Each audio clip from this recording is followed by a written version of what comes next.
Yo, what's up mga kabunso? Ayan mga kabunso, special ang vlog na to mga kabunso dahil gustong gusto kong ipakilala sa inyo mga kabunso ang bagong parte ng aming pamilya. Ayan mga kabunso, tama, si Panda ang bagong mag-iingat sa amin sa bawat lakad namin sa buhay.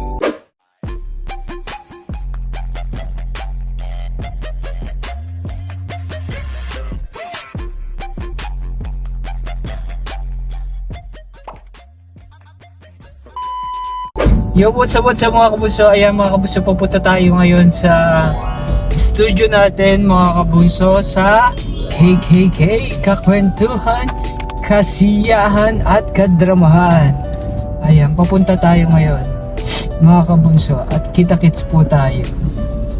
And syempre mga kabunso, gusto ko syempre magpasalamat ayan sa bago nating laruan. Ayan. Hindi na po si Expander ang aking kasama for today's video. May bagong service po tayo. Welcome sa Molino family ang si Panda.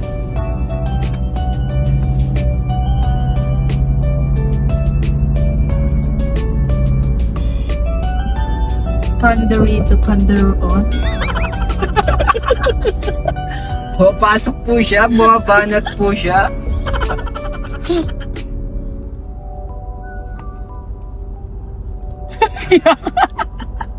Swear to talk. Ay, kakatanggal lang ng ang tagal ng mga mag-iisang buwan pa lang naman mga kabunso. Ito para sa akin. Ayan, tinanggal na rin yung mga cover kasi syempre mapapaghalataan tayo. Medyo mga pa siya. Bago pa, may mga cover pa.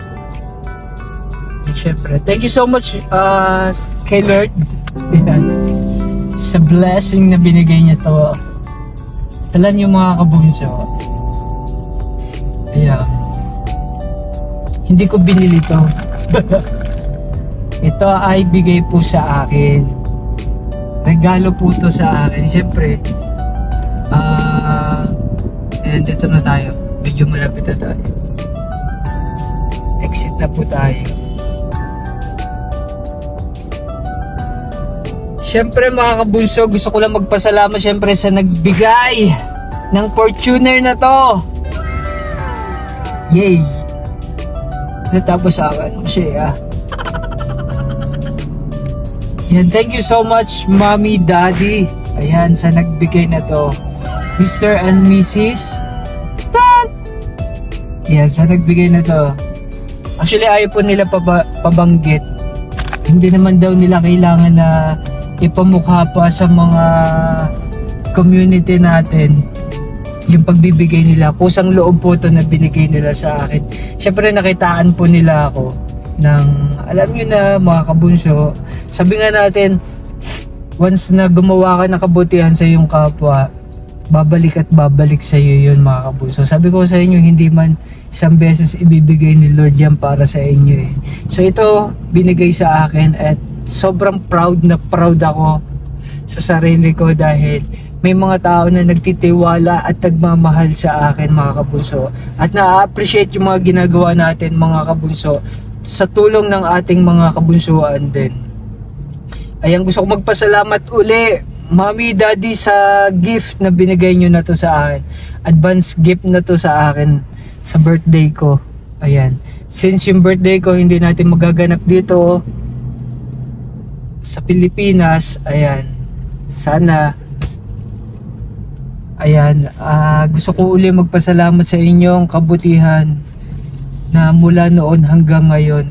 Ito pala yung sinasabi nyo na surprise para sa akin. Kaya ang kwento nito, pinapupunta nila ako sa pinapupunta nila kami. Una muna, tinanong muna ako kung ano yung pangarap at gustong gusto kong mabili na na sasakyan. Yung pangarap na talagang magiging masaya ako. Yung talagang gustong gusto ko. Sabi ko, syempre, yung kaya lamang.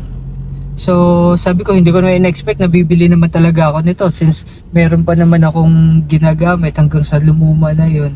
Hindi ko talaga in-expect sa buong buhay ko na magkakaroon ako ng ganitong kagandang sasakyan. Which is yung Fortuner nga yung pangarap ko na magkaroon ng ganitong sasakyan. At yun, doon na nag-start. Nagkwentuhan, tapos pinabisita na nila ako sa Toyota para mamili ng unit.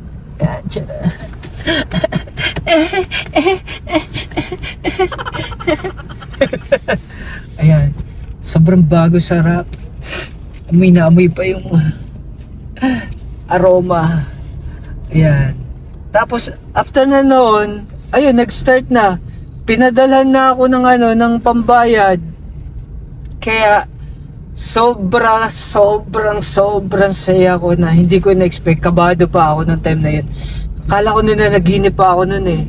Kasi syempre, sino ba naman tao yung magbibigay ng ganito sa'yo na isang beses mo lang nakita tapos pinagkatiwalaan ka na ng ganito. Alam nyo yun, mga kabunso, sobrang nakakatuwa. Grabe, sabi ko hindi ako makapaniwala sa tao na yun. Na sila na mismo yung nag-open para sa akin. Maibigay tong regalo na to. Kaya, Mami, Daddy, sobra ako nagpapasalamat po talaga sa kabutihan, sa kabaitan na binigay ninyo at regalo na binigay nyo po sa akin. Sa pagpapakita nyo ng pagmamahal bilang isang magulang na rin po para sa akin. Kaya masusukli ko po sa inyo, kulang po yung salitang salamat, Mami, Daddy, sa binigay nyo na to. Actually, hindi lang po to yung binigay nila para sa akin eh. May mga binigay pa rin po sila sa akin na hindi na natin pwedeng o hindi na natin kailangan pang sabihin, pero sobra po ako nagpapasalamat sa inyo. God bless you po. Sana alagaan pa po ni Lord yung health ninyo, yung buhay ninyo. More blessings to come pa po sa inyong dalawa, tsaka sa family nyo po. Ayan, ano pa ba masasabi ko? Kulang salitang salamat. Kahit paulit-ulit kong sabihin yan, kulang pa rin ang salitang salamat. Kaya sobrang salamat po sa gift na to. Paulit-ulit, sobrang salamat po. Ayan. Actually, mag-iisang buwan na rin po to para sa akin. At ngayon ko lang po nagkaroon ng time para i-vlog to. Kasi sobrang busy na rin po. Ayan. Kaya, ayan. See you soon, Mommy, Daddy. Ayan, sana magkita-kita ulit tayo. And ingat po kayo at God bless po sa inyo. At iniiwan ko lang sa mga kabunsuan natin na ito yung magiging sukli sa buhay natin. Na once gumawa tayo ng kabutihan, pakita natin sa mga manonood din natin, sa mga community natin na ang kabutihan na ginagawa natin ay may sukli na ibibigay sa atin ng Panginoon na hindi natin ine-expect. Yan. Kaya ito, sabi ko nga mga kabunso, hindi ko naman to in-expect na ibibigay. Kaya yun, isa yun sa pinapasalamat ko sa Diyos, ang buhos-buhos na biyaya na binibigay niya para sa akin, tsaka sa family namin. Kaya mga kabunso, maraming salamat din sa inyong support. Ayan, kung hindi din dahil sa inyo, hindi ko na natatanggap itong mga ganito klase na biyaya. Ayan, kaya tuloy lang tayo mga kabunso sa kabutihan natin. Pakita natin yung concern natin sa bawat isa, pagmamahal sa bawat isa, respeto sa bawat isa. Dahil bandang huli tayo din ang makikinabang at tayo din ang at sa atin din babalik yung mga ginawa natin. Kaya nga kung anong ginawa natin sa ating kapwa, siyang doble triple ang ibabalik ng Panginoon para sa atin. Kaya amen. Thank you so much, Mommy, Daddy. God bless and see you. Bakit ka banding ng ulan, oh?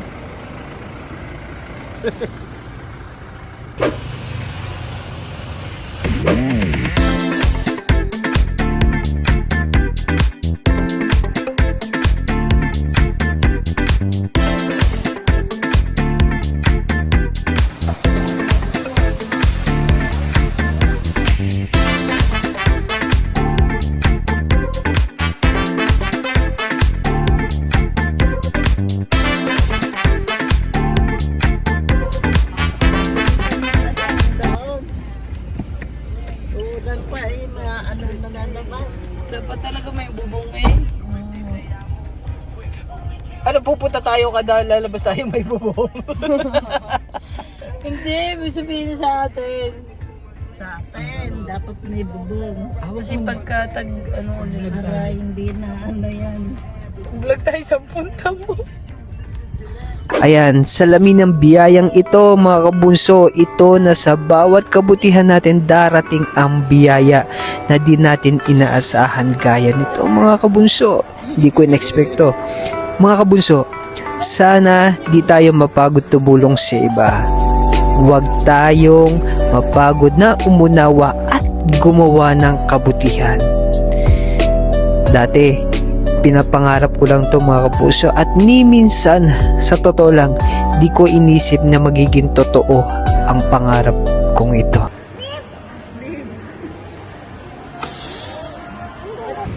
Kaya naman once again this is Mix Molino na nagsasabing happy lang. Kaya naman ingat, God bless and bye bye.